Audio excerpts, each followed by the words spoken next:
1992, DCI celebrates its 20th anniversary in Madison, Wisconsin, back in the friendly confines of Camp Randall Stadium.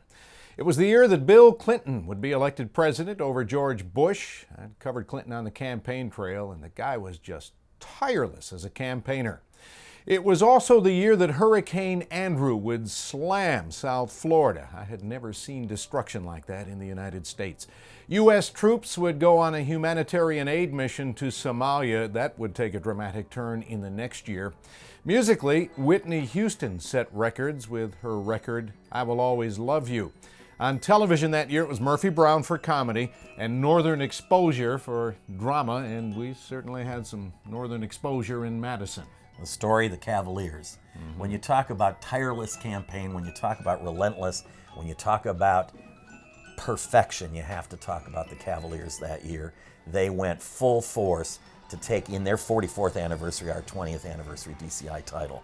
They were terrific in every way, but they were led really by their percussion and by the magic visuals of Steve Brubaker.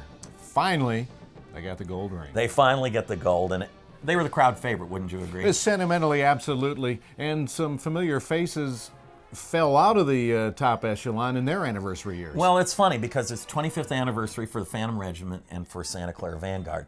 Santa Clara mounts a show with Fiddler on the Roof, Phantom with 1812, two favorites. We talk about character, we talk about identity. This should have worked for them. There should have been a lot of public support for these shows, and in fact, it was quite the reverse. They were dismissed as nostalgia. Yeah.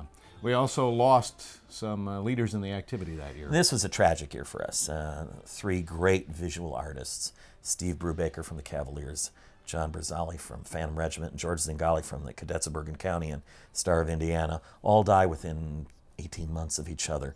It's such a loss that we barely recover visually, and everybody feels the pain of their units as well as the pain of our own organization in losing them. But the activity continues to percolate, and boy, there were some moments on that field. My personal moment, Blue Devils.